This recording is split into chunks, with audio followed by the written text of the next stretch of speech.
Yo, with all the talk going on recently, the devs released a statement and announcements talking about the game being leaked.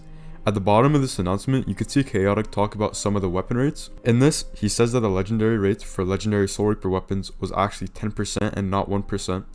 And this isn't really a shocker since most of the community already knows how much more common longsword and dagger is. It being 10% was a mistake on their end, and instead of just changing it in game to say 10% instead of 1%, they instead just fully changed it to 1% rate for legendary weapons.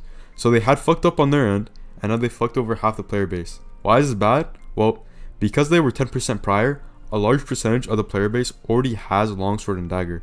By fully making it 1%, no one's actually going to roll them from now. Like, literally, you're never going to see another longsword dagger being rolled. This also means the people who had them prior have a minor advantage to the people who roll now. Notice how I said minor? It's because longsword and dagger aren't even that good. In Bankai, sure, dagger is really good, but they should not even be 1% rates in the first place. Crits like Cutlass on Quincy are legit better. I'm also not sure why they love this number 1 so much, but by making your rates just straight impossible, you're actually making yourself less money, because people who have longsword and dagger now are less inclined to spin off of it considering they're never going to get it again.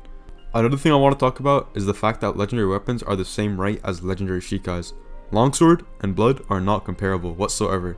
You don't give those two things the same rates as if they're comparable.